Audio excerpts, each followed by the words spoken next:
We are going to go over the evaluation of the treatment plan that I created for my client in the role play video.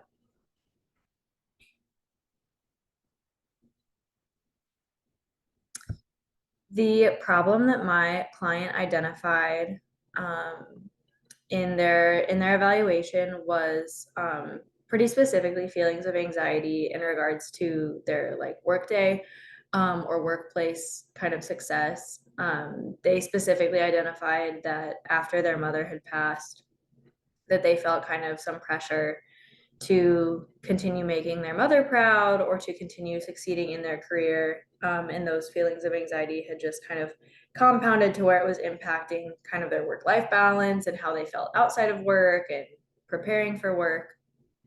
The diagnosis that I put in my treatment plan was persistent adjustment disorder with an anxiety specifier.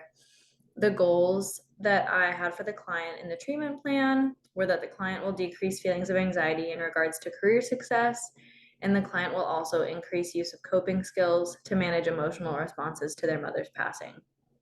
The two interventions that were in the treatment plan were one, a pharmacological treatment, which was etifoxine, and the second one was a therapy technique, attachment-based compassion. And both of those I will elaborate in the following slides. So etifoxine is a medication that was studied in some controlled studies, and it was found to be equally as effective in treating adjustment disorders, specifically with anxiety, as much as the most common treatment. The most common treatment is a class called benzodiazepines. And so etifoxine, this separate class, was found to be just as effective. And kind of a benefit to taking the route of etifoxine rather than benzodiazepines is that benzodiazepines are associated with a very high likelihood of like a tolerance or dependence built up. And it also has some side effects like a more sedated or kind of lethargic mood. And in this study comparing etifoxine with the benzodiazepines, clients were studied at 1 week in and then 4 weeks into the study. And those taking etifoxine at both of those checkpoints had higher clinical improvement, which meant more decreased anxiety with also fewer side effects. And this intervention would support the first goal for the client, which was decreased reported feelings of anxiety during the workday.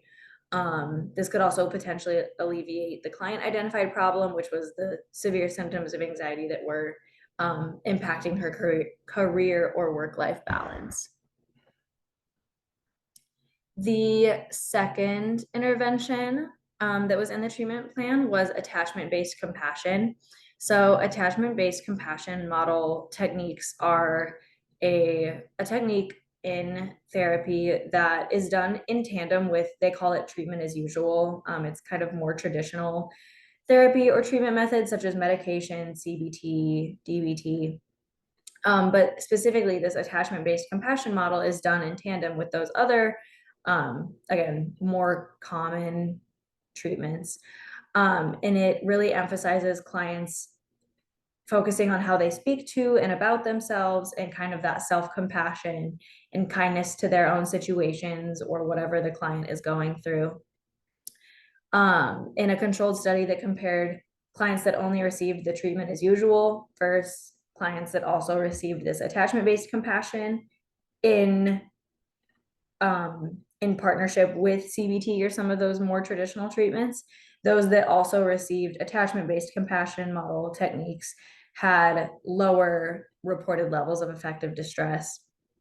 And this was relevant to the client's goals and problems in this situation because the client, their biggest problem was their reported anxiety or doubting their ability to make their late mother proud. And so this would kind of increase with that second goal, which was increasing the coping skills to kind of help process those emotional reactions to their late mother or those high expectations that they're feeling.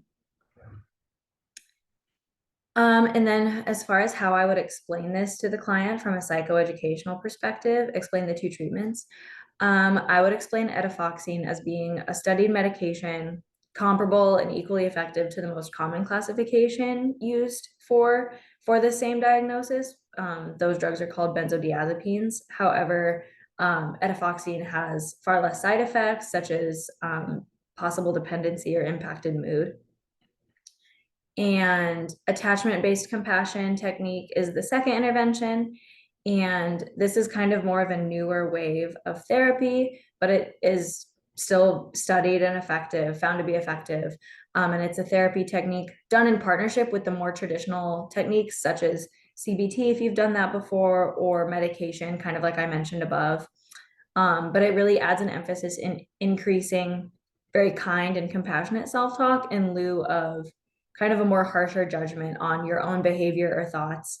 And this really aligns with the kind of the problem that you mentioned about having some emotional responses to your mother's passing and feeling a lot of expectations and pressure to live up to a standard that your mother had set. So I feel that it would, you know, this could possibly help you to speak a little bit more kindly to yourself and give yourself some grace. Um, when I'm speaking with the client, I would also further elaborate the pros and cons of both of the above treatment plan interventions, and also any other alternative interventions. I would share the research that was shared above and any further research, and just make sure that the client had any space to ask questions, or explore alternative routes if they weren't really sold on something, just to make sure that the client was the most comfortable.